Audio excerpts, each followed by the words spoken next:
Hello बच्चों, देखो ना, आज हमारे जंगल में बहुत सारी आवाजें आ रही है। कहीं तो बंदर की आवाज आ रही है, कहीं तो हाथी की और कहीं तो गैंडे की आवाज आ रही है। अरे अरे अरे, यहाँ क्या हो रहा है?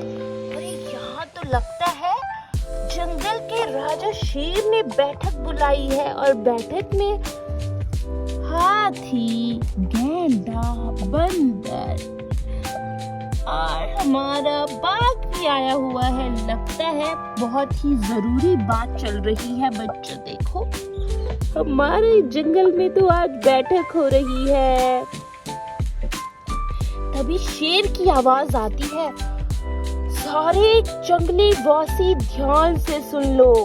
अगर दूसरी बार यहाँ अगर किसी ने भी किसी भी जानवर को हानि पहुंचाई तो मैं उसे जंगल से निकाल दूंगा और दूसरे जंगल में भी उसे जाने नहीं दूंगा, उसे यहीं पे मार दूंगा।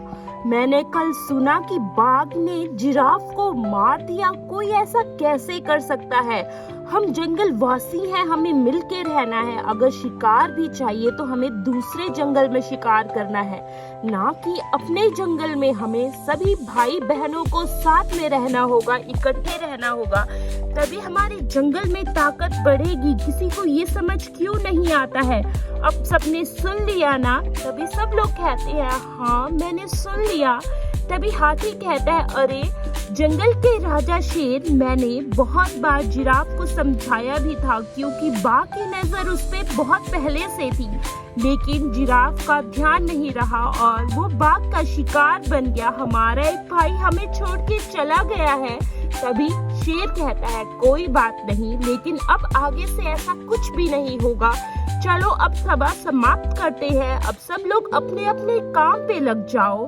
और हम देखते हैं कि सभा समाप्त होने के बाद शेर अपने सिंहासन से नीचे उतरता है और वो सबके बीच में से चुपचाप से चला जाता है। तभी दूसरी तरफ बाघ भी धीरे से मुड़ता है और वो भी चला जाता है क्योंकि उसे पता है कि आजकल सारे जानवर उससे गुस्सा है। अगर वो यहाँ रहा तो जानवर उसे छोड़ेंगे नहीं, ताकि यहाँ पे बहुत सारे जानवर बच जाते हैं। तभी इनमें से हमारा बंदर थोड़ा सा शैतान है। वो शेर की गद्दी पे जाके कहता है, अरे भाइयों, मैं हूँ शेर, मैं हूँ शेर। हम तभी देखते हैं कि उसे गैंडा कहता है, अरे चुपचाप से नीचे उतर जा। अगर जंगल के राजा को पता चल गया ना तो तेरी खैर नहीं। तभी हम देखते हैं कि बंदर कहता है कि अरे तुम उससे डरते होंगे, लेकिन मैं उससे नहीं डरता हूँ। मैं तो इसी सिंहासन पे बैठूंगा, जिसको जो करना है वो करे। नीचे उतर जाता है और वो गैंडे के पास आके कहता है कि अरे तुझे जो करना है तू कर ले, लेकिन मैं तो अपनी मर्जी से ही जंगल में रहूंगा, ठीक है ना? और वो चुपचाप से वहाँ से चला जाता है।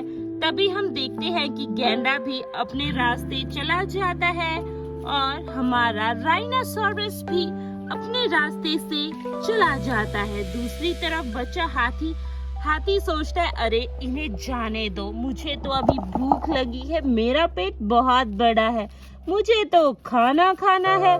और वो पास में ही लगी हरी हरी पत्तियों को खाने लग जाता है। हम देखते हैं कि वो तो बहुत ही ज्यादा मशरूफ है। तभी बंदर के दिमाग में एक आइडिया आता है, जो उसे दूर से देख रहा है कि मुझे तो हाथी को डराना है। और वो एक टहनी लेके हाथी के पास पहुंचता। देखो हमारा बंदर चुपचाप से कैसे आ रहा है और वो पीछे से हाथी के ऊपर टहनी रख देता है। अरे, और हाथी डर के मारे अरे क्या हो गया और वो गिर जाता है। तभी हाथी मुश्किल से उठता है और वो पीछे बंदर को देखता है और कहता है, अरे बंदर, तुमने मुझे डरा दिया। तभी बंदर कहता है, अरे भाई, मुझे तो मजा आ गया, तुम डर गए ना, अरे हा हा हा। और वो वहाँ से चला जाता है। देखो ना, हाथी भी अब चुपचाप से चला जाता है। ऐसी ही मजेदार कहानियों के लिए मेरे चैनल को सब्सक्राइब करना ना भूलें।